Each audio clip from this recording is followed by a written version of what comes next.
Coming up on today's episode. And, it's a disaster for us. It's a disaster for me. But I say, wow, this is a reasonable bank. Reasonable is being very nice to them, I can assure you. This is a reasonable bank, but we've ended up with a very bad manager. When you're building a business, no one has time for bullshit. Welcome to the No BS Business Podcast. I'm your host, Jo Agresta, and we're unpacking the real stories, practical lessons, and honest truths behind building a business in property, finance, and beyond. Welcome back, everyone, to the No BS Real Estate Podcast, your listening how-to guide to the Aussie finance and real estate market. I'm your host, Jo Agresta. Now, today, I'm joined by Ashley Blyth, Director of PPM Finance. Ashley is a broker or finance broker with over 30 years' experience across residential lending, self-employed borrowers, and business loans. In this episode, we're unpacking a problem that a lot of business owners face, assuming finance is too hard, refinancing is off the table, or lenders won't touch them because their income or their business structure is not simple.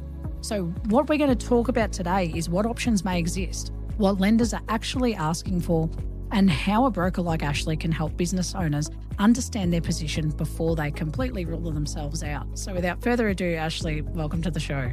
Thank you very much for having me. I'm so excited to have you here because when we caught up in our initial conversation, we had a really good chat. And honestly, I'm like, oh man, we're going to talk a lot. But you had such a wealth of knowledge and so much experience. And I think when there's someone who's willing to jump on a podcast with me and have that experience shared, I'm always very excited because all those structures and those business setups can be so complicated. And I can say confidently myself, I've been in this exact position before. I'm like, I can't do anything. Yeah, I find a lot of businesses think that. So, whereas we've always got a solution. There is something available for everyone. So, and that's what we're here, hopefully, to step them through. Oh, we're going to step through all of it today, 100%. But I think that the best place to start, like any story, is we want to know more about you. So, Ashley, for people who haven't come across your profile before, can you tell us a bit about who you are and what you do at PPM Finance and the types of clients that you typically work with? So I suppose I was a career banker for a long time. So I was a business banker in the Big Fours. And 10 years ago, I actually switched out to run my own business as a mortgage broker and finance broker. I specialise mainly on small business, self-employed. They're my bread and butter clients. That's who I enjoy working with. And it was basically to fill the gap that the banks were leaving, is to be a relationship manager that they actually ring up and ask silly questions to and I'm happy to answer them. So, and we hear all the harebrained ideas and the not-so ones and work out a way forward. And you would have been like, because when you work for a lender, you're so right, like you're kind of locked into whatever their products and policy is. So to get those kind of ways to help them by different lenders or different options, like you're very limited in what you can do. Yeah, and definitely inside the Big Four, you're very, very limited in what you can do. Yep. So now I get to see those clients that I couldn't help in the past and say, hey, look, I actually have some alternatives for you. It also, you get pigeonholed inside a bank as to what size you are.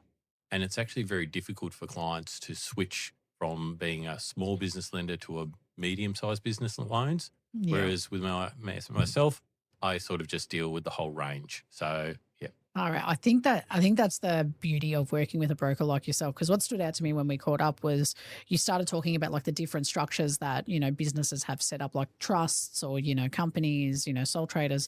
And when we were going through those options, I'm like, geez, there's so much lending policy here. Yeah, and I was catching up with a client today, and they made the transition from a sole trader to a company, and just that whole thing. And they said, "I wish we had talked about this ages ago because, what they've done, bought their property, is not in the right structure." Yeah, but they didn't speak to their accountant beforehand, which is sometimes not the greatest idea. But at least with a broker like myself, we'll actually ask you those questions. Are you buying this in the right structure? Have you checked with your accountant? Because what I'm seeing is how people do things differently. The federal government's throwing a bit of a spanner in the works with that at the moment with trusts. And that's creating a lot of angst amongst my clients because I've got a lot that operate in a trust. But we always say, look, let's wait till the dust settles. Let's see what actually passes. We've got time on our hands and then move forward with strategies. But that's all they want to hear. They just want to know, oh, okay, I don't have to do something today. Correct. And that's what your broker sort of brings to you. It's just another person you can call and just say, hey, look, I'm concerned or I'm thinking about this. What do you think? I think that's the big difference, like, and why when I'm speaking with certain people, like I always say, a broker doesn't cost you up front. Like, yeah, it's the bank. So this is effectively free guidance and advice until a certain point when you take an action. Yeah. You know, why wouldn't you just open the doors of communication?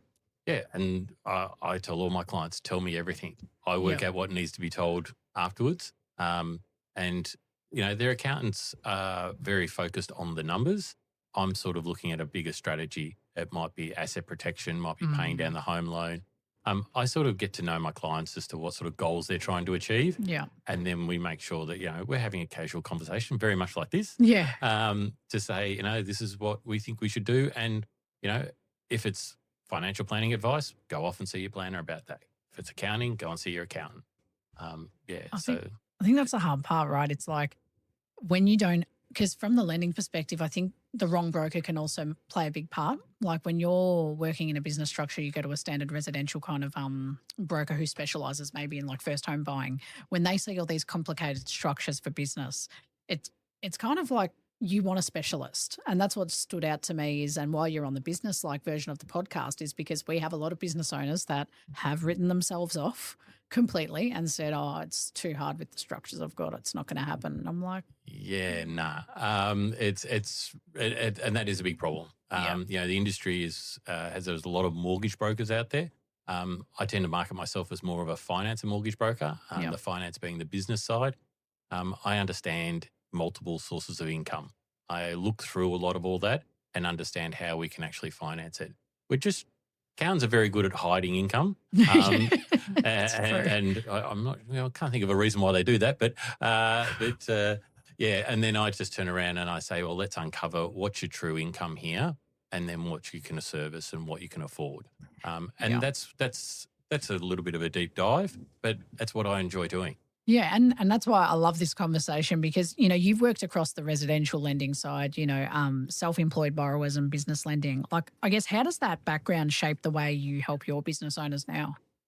I think it's the experience piece that you've seen a lot of these structures before. You know, I would have looked over hundreds of businesses, you know, cash flows, financials, structures.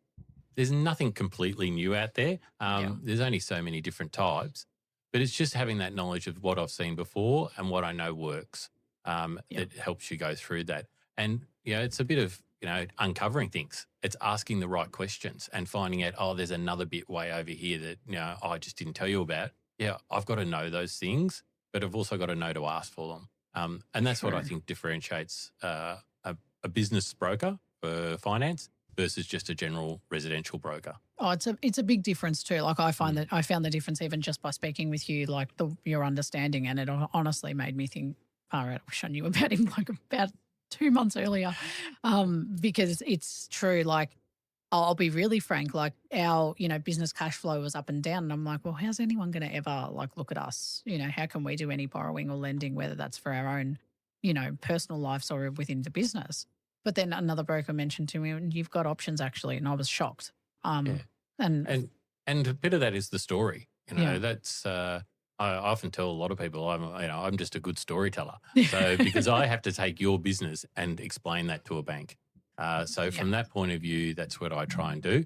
And you know, when we talk about, you know, people buying a house, you know, you've got a PAYG salary, you know, you've got a pay slip. That's the story. Yeah. That's not the story with a business owner. So we just have to tell the story, understand what it is. And once the bank's comfortable, that's 90% of the task done, is that they're actually comfortable with who's borrowing the money and then they can, and where the income comes from. And I think that's the key, right? It's where's the income coming from, and then what's the story that you've sold them. If you said, oh yeah, this business is always up and down and pretty shit, so it's like, yeah, okay, they're not going to get a loan. They're not going to get a loan. But if, you know, the story is that, you know, yes, they're up and down, but like they've got buffers in place and, you know, the cash flow is pretty decent, and it's a different story that you're telling. Like that's why you're a key component into the success of, you know, Yeah. not, I don't want to say failure, but like success or pass or not pass. Well, sometimes it's actually telling clients that they can't do stuff is Yeah. just as important, is to say, look, it's not a great time at the moment for you to do this. You're going to put yourself into a really hard spot, and remove that little bit of fat that you've got and relaxing now. If it all comes off in the next few months, well, let's revisit it. Let's go again. And there's also a bit of, well, are you ready to do this? Have we got the numbers in the right place? It's a funny time of year. We've just gone through May. We're into June. People are just finishing last year's tax returns. Yeah. It's the rush. Yeah, the rush, yeah. When you're applying for business finance, looking back how things went 11 months ago, probably not where we want to be. They're very true too. And it brings me to like my next question, like, what kind of business owner usually works with yourself? Like, are you sort of like the SMEs, or is it like all the way up to your bigger businesses? Look, I deal with the SMEs, the sole trader that's maybe going into a partnership or even just as a sole trader.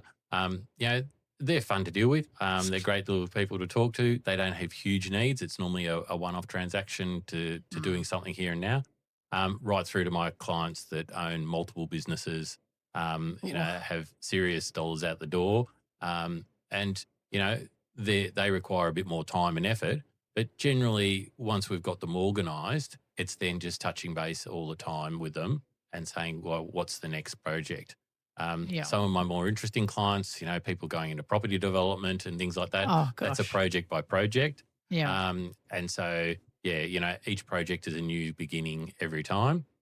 We've had some interesting times with obviously cost of goods in that industry and making sure it all runs. But if you've got the amount of fat that you need in them, and we all know how it works, then it generally just rolls on. And it's impressive to me that you can manage that level of complexity, because there's a lot to do there with, especially when someone has multiple businesses. The structures, the tax, the account, that would just be a whole headache. I'm already picturing it. Yeah. Family trees are wonderful things. So we get the Excel spreadsheet out and draw little boxes and circles and arrows everywhere. Wow. I haven't quite managed to get to Caravan, I think it is, or how to do that. I'm a finance person, not an artist. Yeah, I think that's what I need to be. But yeah, you sometimes just have to work out, where does the money flow? How does it flow? It's like a systems map. That's exactly what it is. Okay, so money, business 1, business 2, 3, arrow. And at the bottom there's a bucket, and that's you. So and it all ended up down here. So yeah. All right. I like that you're visual though, because I think that's half the battle for a lot of this finance stuff. We'll have stuff on the screen as we're speaking, but half the battle is you need a visual explainer. And a diagram. Yeah. I'm still very much a pen and pad person. Me too. And so, pen and pad, and I start writing in circles and things like that and put my notes in. So I'm getting used to AI. I do record a lot of my interviews now for my note taking, but I still have the pen and paper next to me as well. So I feel like you have, I'm so used to pen and paper. Everything I do is pen and paper, and I always have it out when I'm explaining something, especially to my team, where I'm like, my brain's not making sense, so let me draw you a picture. There was I assume it's still there. There was a great coffee shop in Brighton called The Pantry. I remember that. And it used to have the butcher's paper on the thing. Yeah. I can't tell you how many deals I wrote at The Pantry using those crayons on my pen and have to take the butcher's paper with me. So it was a great time of life when we had those sort of things, and say, just hand that to your assistants and go, there's the deal, it's all done. I've just said it was okay. And they sort of look at it and go, it's got crayon. It's like, who did this? I find that so funny, the crayon aspect, but it works. It works. And all you need is that, I think, that someone that is willing to spend the time to take that explanation with you. Like if you've got someone who's kind of rushing you through the process or saying it should be right, just trust me. That's where I have red flags. For me, I'm like, I don't know why you're pushing me. Now I don't trust you. Trust me, Passano. Fingers crossed. You just, this is the whole thing. You just need to understand people. Yeah. And they love talking about their businesses. I love talking about mine, but get a small business owner. I love going and kicking the tires and walking around the factory and seeing it. and they love talking about it. They love people. My dad was in small business. A lot of my family's in small business. We really love that sort of aspect of it. And I think that's good to hear too, because, you'd have to enjoy that space. And business owners, I know you and I would both know, we do like talking about what we do. Yeah. We enjoy it. It's like, I've built it up. I'm proud of it. Now I just need to get the right, levers in place to make it work. Yeah. A quick pause. We'll be right back. Here's a word from one of our sponsors who supports the show. If you've ever chased a hotspot suburb, or maybe you're trying to look for properties in the market and don't know where to start, then Scott Agate is someone you'll want to talk to from Green Shoots Property. Green Shoots Property focuses on identifying market trends before they become a hotspot and then you eventually get priced out. They focus on the trends that actually will show growth and potential in markets before they boom. It's about buying strategically before the growth cycle matures, not jumping in when everyone else is already there. If you want smart positioning instead of trend chasing, then Scott Agate and his team at Green Shoots Property can help you out. His details are in the show notes below. And this is a big part of, getting into today's discussion. Before we start the topic, I need to put our no BS statement of the day on the table, which is, for those that are new around here, basically I throw out a spicy statement and then by the end of the episode, we're going to have Ash determine whether it's bullshit or not bullshit. So today's statement is, a profitable business does not mean a finance-ready business. So we'll let that sit for the episode. At the end, after everything we talk about, we'll come back and determine if that's bullshit or not. So I think we need to start with the problem, right, that business owners are currently facing. So what are some of the most common assumptions that business owners make about borrowing or refinancing that are not always true, in your opinion? First one is that they only think there's 4 banks to go to. That's the first one you have to get. Yeah, they really just think, a lot of them just think like, well, they're the only 4 that do the lending. Right. And there's not. There's, people often talk about I have 40 lenders. I would have 140 lenders out there. Yeah. I don't use them all, but they're all available. Business owners have got lots of choices nowadays.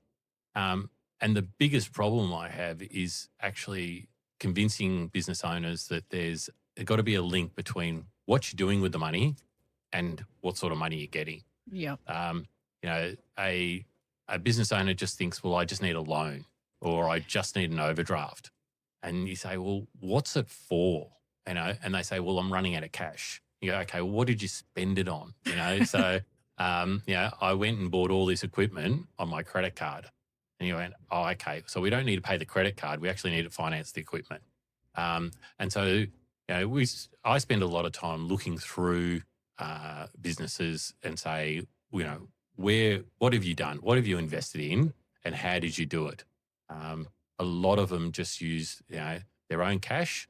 They've pulled it out of their own mortgage. Yep. Or they've used their credit card, especially when they start off, and they've gone and bought assets.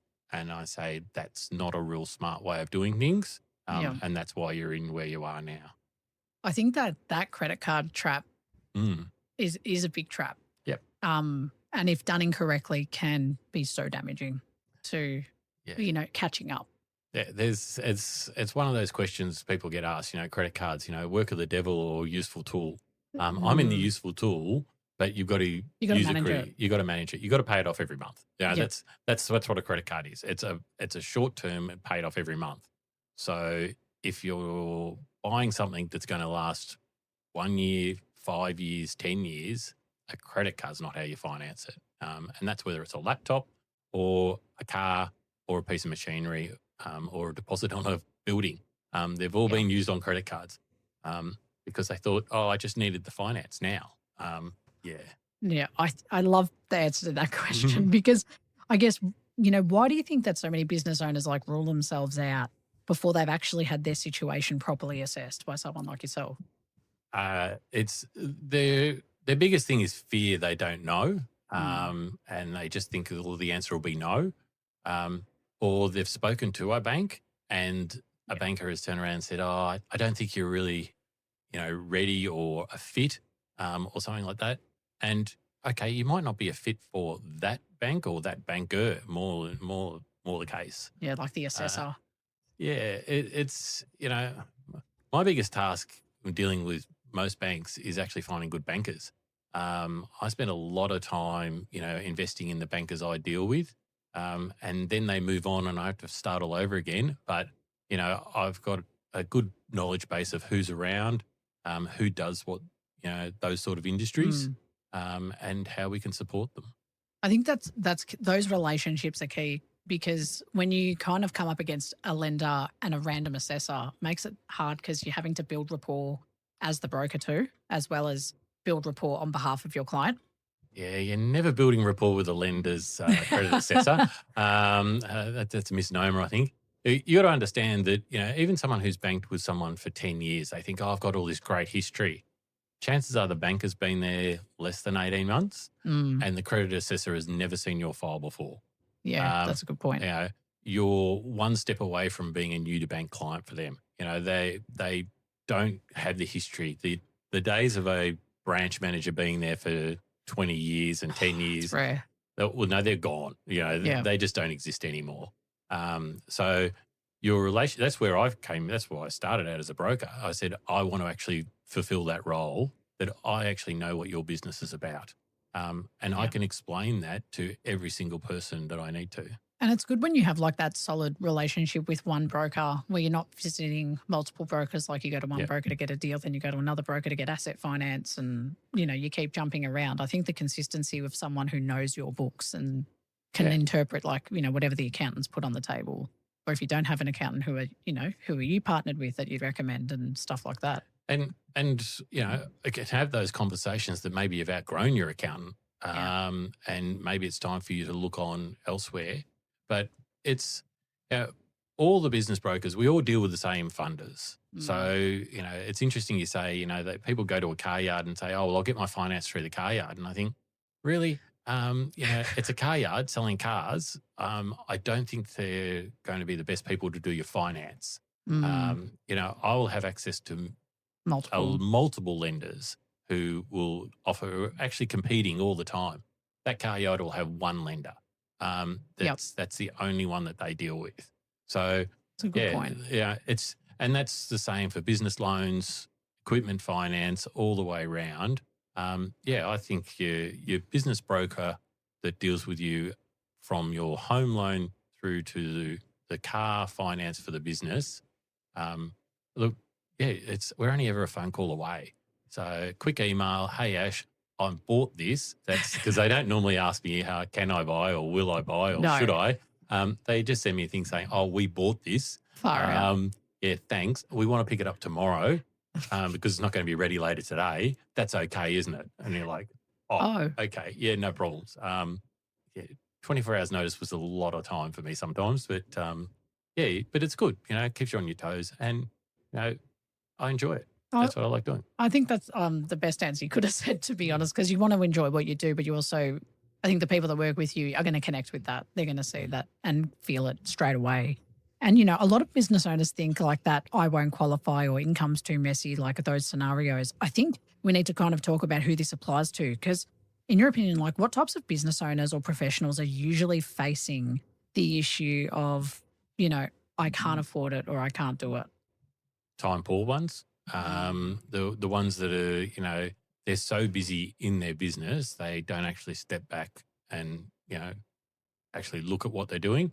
My Medico clients are a good case in point for that, because they're so busy actually being medical specialists that the billings and, all the other bits and pieces of their finance, they just, not exactly 100% on top of it, okay? Let's put it that way. Some are really good, but, a lot are just billing it and, they get to this time of year and realise, wow, this is what I did in, 11 months ago. And so, look, you've got to be able to, I suppose, how do I put it? Go with the flow sometimes with clients and see where they go. True. And, I think medicos are a good example of that time poor, right? But and a lot of people here, like, who are real estate professionals, I find they're also like those real estate agents, like who are agency owners. They're dealing with everyone else's kind of money, properties. So when it comes to their own, they just don't, they either don't prioritize it properly or they give it to someone and just say, sort it out. And that's where it's all very messy, and they kind of just lump themselves into that box of, I can't do it. Don't, it's too hard. It's just too hard. Yeah. It's like too much to manage, can't be bothered. Yeah. And when really what they need to do is sit down and hopefully with someone like myself over a coffee is just map out where are they and where do they want to go? What do they want to do? We'll figure out the plan from there. But 9 times out of 10, it's just stopping and taking a breath and saying, well, okay, what is it you actually want to do? Yeah. And then let's figure out how we can get there. Let's figure out what information we do need. And we can always do that. So I think it's like, I think I need to have a session with you with the crayons and the butcher's paper and a coffee. I really would love that. Yeah. You can see the coffee and the crayons and butcher's paper. That's me. Yeah. Maybe that's the name of our next podcast, Coffee and Crayons. Coffee and crayons. And I think, the next part of this is the reality of lending for business owners, right? So we've talked about kind of like the problems and who it applies to, but what is the reality of, the lending world when it comes to business owners and self-employed borrowers? Like, what are the banks looking for or not looking for? Oh, they're looking for the perfect client. Always. Yeah, always. The problem is it doesn't exist. But look, it does. There is a time element. It's, especially when we're talking about doing, mortgage lending for business clients, so property and some big asset finance loans, do not think it's going to happen overnight. There is a time element. Our system for lending to small business and even larger businesses is very poor in Australia. There's not the greatest sense of urgency that we would like. So you've got to allow time. You've got to be prepared that they're going to ask 1,000 questions. We try and preempt as many as we can along the way, and I will have twice as many conversations with the bank as they will be coming back to you and asking you questions, just to keep it moving. So yeah, it is a time issue. Yeah. And that's where I get fearful, Monday morning when I get the contractor sale to say, hi, we bought this, industrial property over the weekend. We're going to move in 6 weeks. And I think, that's interesting. Ambitious. Okay, yeah. How are we going to map this out? Whereas the person who says, I'm thinking about buying something, we can make sure that they're in a position that when they do, it does happen as seamlessly as possible. Yeah, absolutely. I think that's the hard part too, because then you've got, like, for example, newer business owners, like, or established SMEs, like that also plays a part in like what they can and can't do, right? Like, I think the newer businesses, I think they have to have like a certain, like, a number of months or years in operation. Yeah, it's sometimes interesting. So we have a lot of people who go from being employed to becoming consultants. Yep. And they've been told, well, I can't do anything for 2 years. Well, that's not quite true. You have got history. We do know that you can continue on. But then that's where some of our other lenders play a part as well. So, we have a myriad of lenders. You go from the top tier, we go to some second tiers, the Peppers and Prospers of this world, who do different things. And then I've got a whole other tier that will help you out with, if you've got a property and you have a strategy of what you're going to do, they'll come into the play there. So there are a different range of lenders, just like there's different types of finance. So, so we have got a lot of different options. And, we also have some people who buy a franchise, and then there's some different rules for a franchise. Yeah. So we have different lenders for those. And then I've got other clients, especially in my pharmacy space, they're buying a pharmacy that has a sustained cash flow. That is actually the security. The pharmacy has a license attached to it. So we can do things around that. I think, and this like goes so nicely into my next question, which is like, what do lenders actually, want to see or want to understand before they're comfortable to actually lend money out, whether that is for a home loan or a business loan? The first thing I want to understand is, who is this person and what do they do? They've got to get their head around that. You've got to be able to explain, who are you and what you do. The whole focus of lending is how they're going to get their money back. Yeah. And that's not selling the security, that's actually the cash flow. So to even, before you even go down the numbers route, you need to start talking about, well, okay, this is who this person is. This is what they do, and this is why they're successful in what they do. So there's a whole character piece around that. And that's the biggest thing you have to get across as a finance broker to the lenders. Yeah, I think that piece was interesting, like that they need to know who you are, you know, as not just as a person, but as the business owner. And you would have probably dealt with a lot of businesses that are unique and different in some ways that aren't just traditional. I think they're all a little bit unique. I don't know any of the two that are exactly the same, with Right. probably the franchise, and then even some of those, they're a little bit unique inside them. But they're all got their own little bits. You can say, oh, I'm just, I might be just a dentist. And you go, well, okay, but, what are you trying to specialise in? Oh, I look after kids and that's where I want to focus on, and that's my big interest. So there's a whole lot of different things that happen within, an industry. Sometimes it is just, okay, you're fairly vanilla, but well, how are you going to stand out in your market? Because if you're just vanilla, well, the guy down the road's doing that, and they're doing it better. So what are you trying to do? So, and that's a very important piece, I think, in whether you, not qualify, but like that understanding of like, well, how's your business going to sustain long term if you've got 10 other competitors? Is that a factor sometimes? Oh, absolutely. That's probably one of the biggest factors we've put into it, is to say, okay, this is why you are successful. We need to understand that. What makes you different? Where do you get your clients from? A medical professional, anaesthetist, you think, well, he gets his clients. Well, his clients actually come from his surgeons. So, an anaesthetist doesn't do surgery on his own. There's a surgeon in there that needs an anaesthetist. And so you go, well, how do you have that relationship? And that flows through to every different type of business. So who are your clients? Where do they come from? And how can you build your growth? I think that's an important conversation, like the building growth part, and knowing that the business landscape of what your business actually is takes a big factor into, how the lending's handed out, essentially. Because this kind of takes me to like the next part, which is like options available to, different businesses. Now, you're probably going to tell me there's 10,000 options. Oh, you can classify them into a couple of different buckets. There's just more options within those buckets. But look, this is matching the finance for the purpose. So, a lot of people over the years have come to me and said, oh, I just need some working capital. I love that statement. You just need some working capital. And I go, okay, describe to me what that is, and they say, oh, I need to pay the wages this week. And you go, yeah, but what happened to the cash? Why have you run into this problem? And, sometimes it is just an overdraft. That's what those people need. But other times it can be, they need a term loan. They need asset finance because they've actually gone and bought a whole lot of plant and equipment.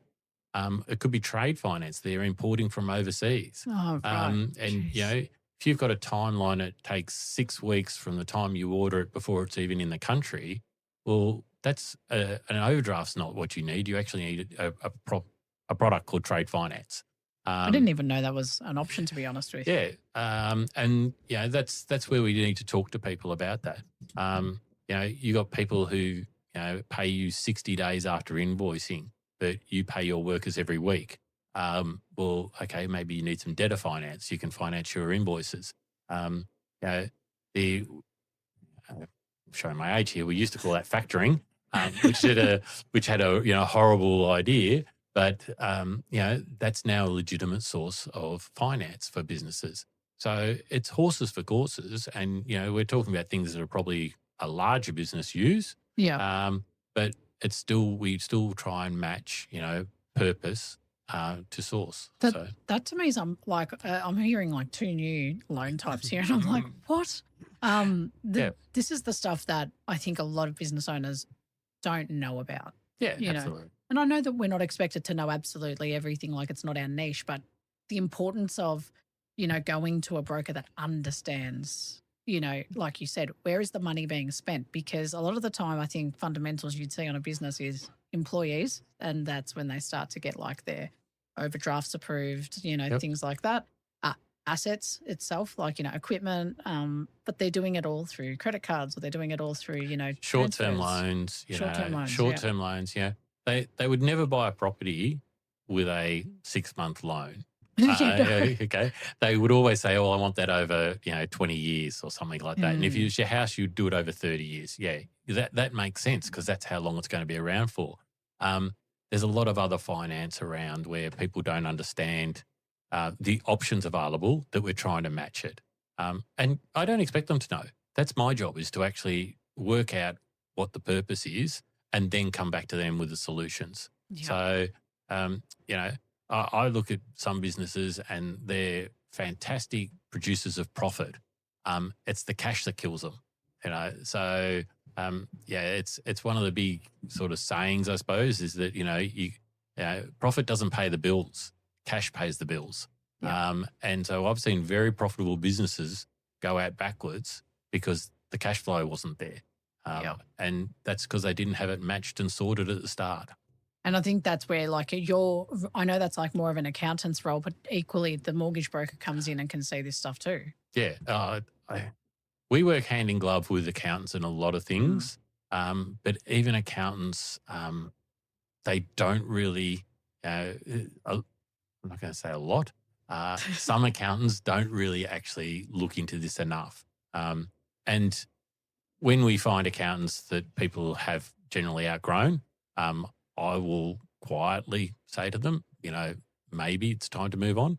And, your business has gone to there. But conversely, I've got other accountants that are great and, fully embrace the role of a broker. Which is awesome. Yeah, they refer clients to me because they say, look, they actually need to talk to someone who's actually going to be around for quite a while in these businesses rather than the bank manager that's going to get promoted in 6 months. Or go on maternity leave or pat leave. Or become a broker. So that would just happen a lot more. And they're the great sort of people I deal with. And, when you have a good team around a business, it just helps them thrive. That's true. And I said this earlier today in another episode where I'm like, I was talking to an advocate and I said, the team is your make or break. If you've got one loose, what do you call it, loose screw in that lot, it just breaks things immediately. And you need to make sure that everyone plays together nice, works well together, know each other. And that's why I always say, whoever your professional recommends, generally I would take the recommendation if you trust that professional, because they work together. That's where favours are pulled. That's where they can just call each other late night or, on a Saturday to make something happen for you. The connections are just, everyone works together much better. Yeah. And, I unfortunately have seen, a good manager leave an organisation and be replaced by a very poor one. It's a disaster for us. It's a disaster for me. But I say, wow, this is a reasonable bank. And reasonable's been very nice to them, I can assure you. This is a reasonable bank, but we've ended up with a very bad manager. And, I have to deal with that. I speak to the bank first, saying I would like someone better to look after my clients. Yeah, wow. But in other cases, we just say it is time for us to leave. We've come to the point where we need to start pulling businesses away from that bank and go to another one. Yeah. There are alternatives. There are always alternatives. And so we never want to end up with a situation where there's only one lender for my clients. No. That's a disaster for everybody. But yeah, we just we have fun with banks occasionally. So I can only imagine. Don't know why. Well, I want to try out a new segment with you that I made specifically for your episode because I wanted to have a bit of fun. But also I think it's a really good scenario. So this segment's called Fix My Mess. All right. So this is where I'm going to give you a messy but realistic business scenario. And I want you to diagnose what's going wrong, what options might exist for this person, and what the business owner should stop assuming. So are you ready to have a crack with me? I'm ready to have a crack, yeah. It's fun because this is my first time doing the segment too. I was playing around with them the other night. So this scenario is the business owner who thinks borrowing is off the table. So let's say I'm a business owner in the property or finance space, so real estate maybe. The business is operating, but it's not perfect. Revenue comes in, but cash flow is lumpy. Some months are really strong and some months are very tight. I own a home, I've got a mortgage, and I may have some equity, but I've assume that I probably can't refinance or borrow because my business income is not as clean as a normal salary. So I've got a few things going on. I might need funds for equipment, staff, marketing, working capital or expansion. I may also want to refinance my personal lending to get a better structure or free up cash flow. I've got business expenses, maybe a tax bill coming up, and I've used credit cards or redraw here and there to keep things moving. I've basically told myself it's probably too hard. The bank won't lend to me. I'll just wait till the business looks better or gets cash flow positive. So, actually fix my mess. Well, if it's we say they're in the property part, there's industry rules or industry products for people like real estate agents where we can go to them and we can lend against the business. Right. There are certain industries that have different packages available to them. Yeah. Because their income is lumpy. It generally flows with how many Commission. properties they sold. We know there's a big pickup in spring and then it dies in sort of late autumn coming into winter because who wants to sell their houses when it's 3 degrees outside? Gross. Yeah. So there are options available and the banks are very good at coming up with, things for different industries. So that is one industry where there are a couple of banks that play in it very well and would understand that. Then we've just got to say, please don't use your credit card to buy equipment. And if you did in the past, let's fix that problem. Yeah.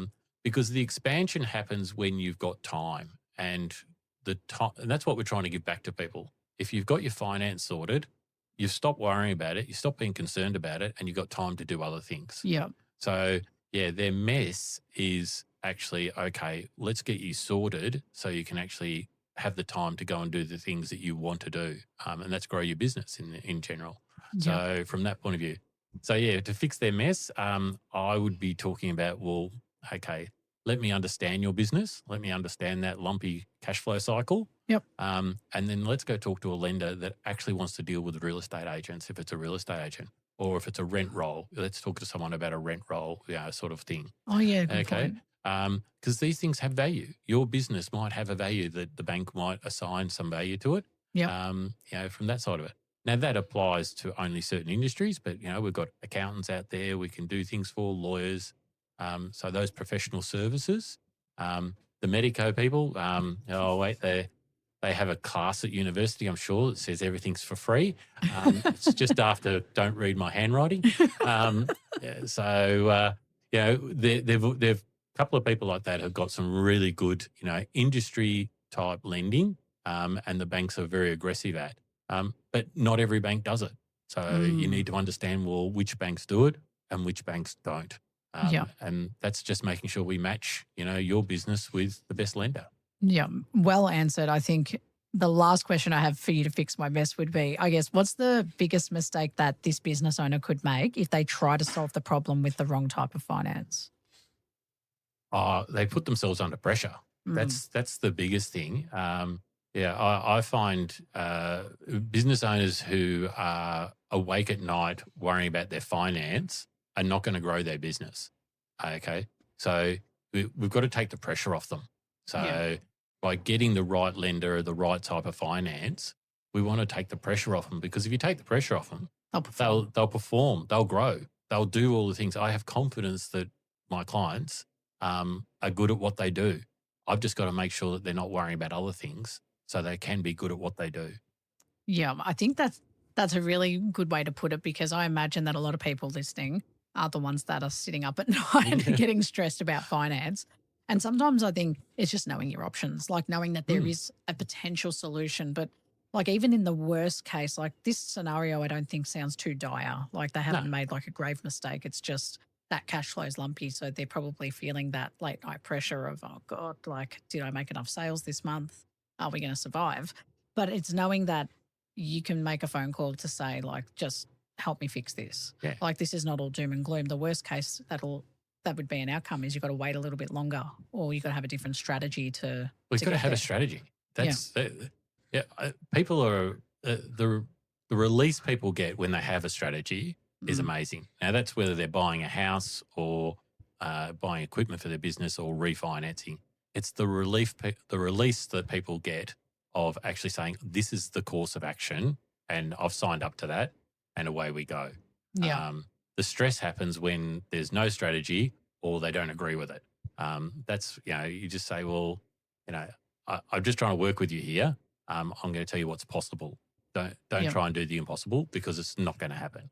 I think that's where people get it so wrong and it goes so pear-shaped. It's the fixing it themselves without knowing exactly what exists. And then this is where the holes happen, like my credit card debt, now I've got a redraw debt. It's like, oh my God, the debt. And I think that's the killer for a lot of people, that stress of, shit, I thought these were going to fix my problems, not make them worse. Yeah, that's right. Yeah. They had the sugar hit and now they're having the low. We're trying to just calm them down and get it on the steady stream. And for one thing, thank you so much for participating in that. It was a lot of fun to actually ask you that. But one thing I want to ask is, is there ever a scenario that comes across your table, like with a business, where you actually think there's not anything you can do to help them? They definitely exist, for sure. We've had some complete pie in the sky stuff. But I always say a quick no is a good no. And I can't help you. That's not going to fly. Let's move on.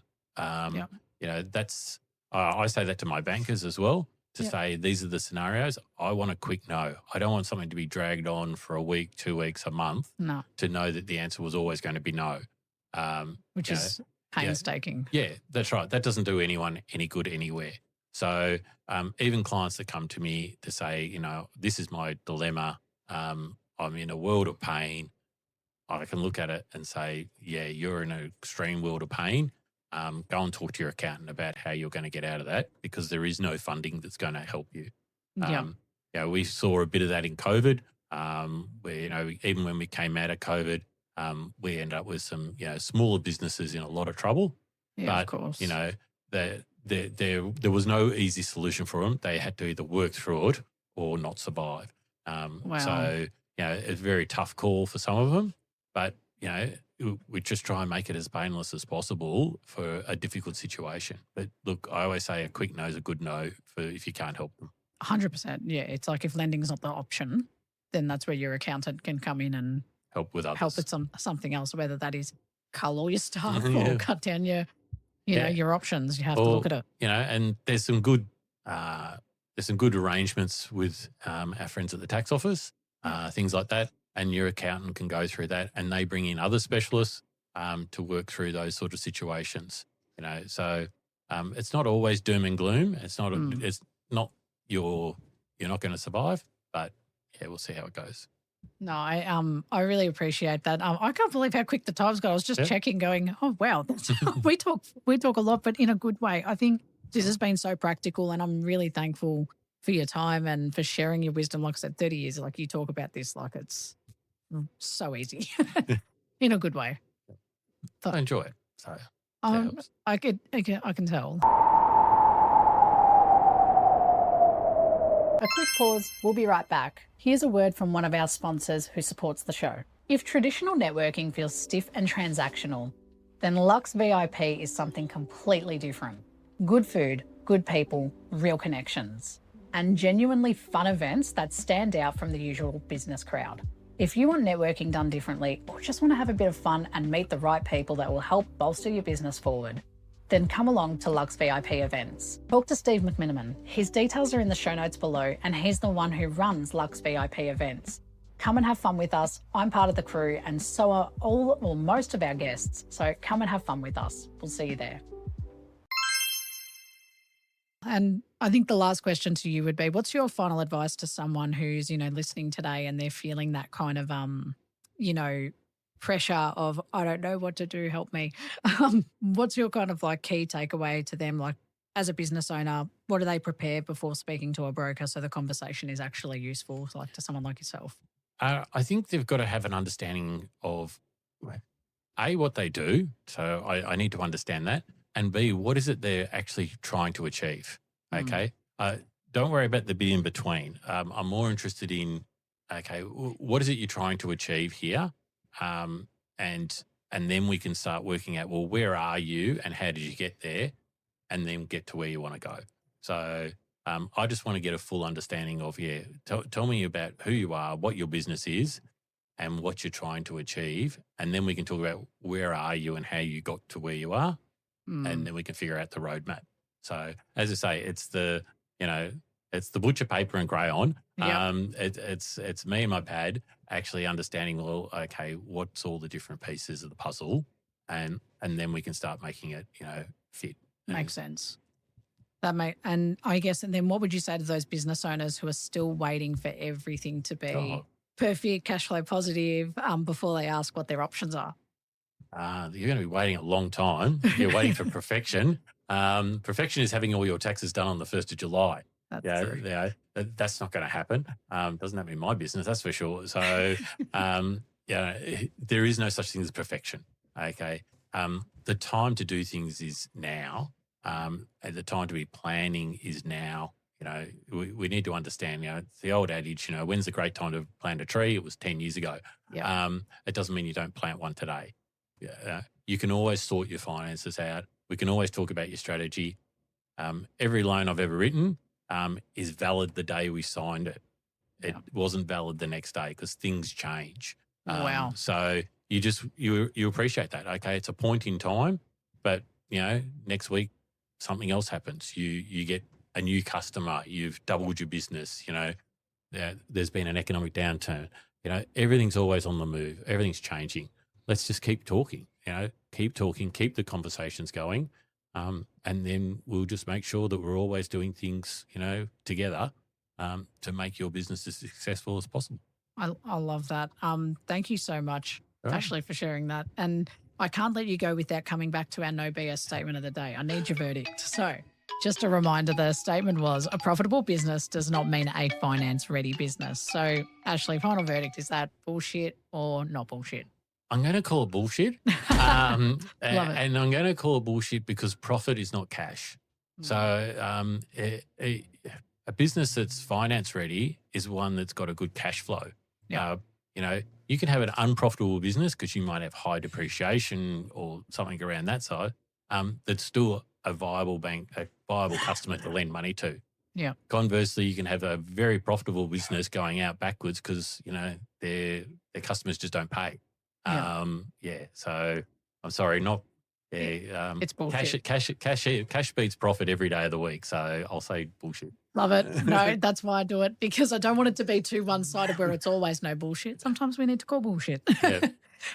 Ashley, thanks so much once again for being here and for sharing all your wisdom with our listeners today. I know the business owners here will definitely probably be in touch. I think you're very unique in what you specialise in. So thank you again. No worries. Thank you very much for having me. Of course. And thank you to our listeners for always tuning in. I think the biggest takeaway from today is that business owners should not automatically assume that their borrowing or their refinancing is off the table, just because your income is more complex than maybe a standard PAYG.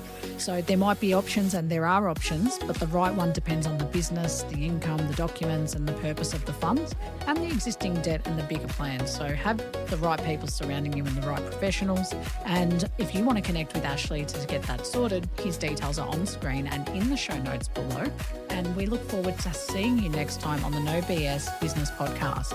We'll be back I think we've got a couple of more episodes on the Business Podcast coming up, so we're very excited for that. But we'll see you next time on the show. I'm Jo Agresta. Bye for now. That's a wrap for this episode of the No BS Real Estate Podcast, powered by Abodi AI. If you found this conversation helpful, don't forget to subscribe, leave a review, and share this episode with someone who might need it. If you're looking for more guidance on your home buying journey, you can visit www.abodi.com.au for expert advice, property insights, and the tools you need to find the right home with confidence. If you're already on your journey, you can also download our app. Just search Abodi AI on the App Store or Google Play. Have any questions or want to connect, you can follow us on Instagram at abodi.com.au or send us a message. We'd love to hear from you. Thanks for tuning in, and we'll catch you in the next episode.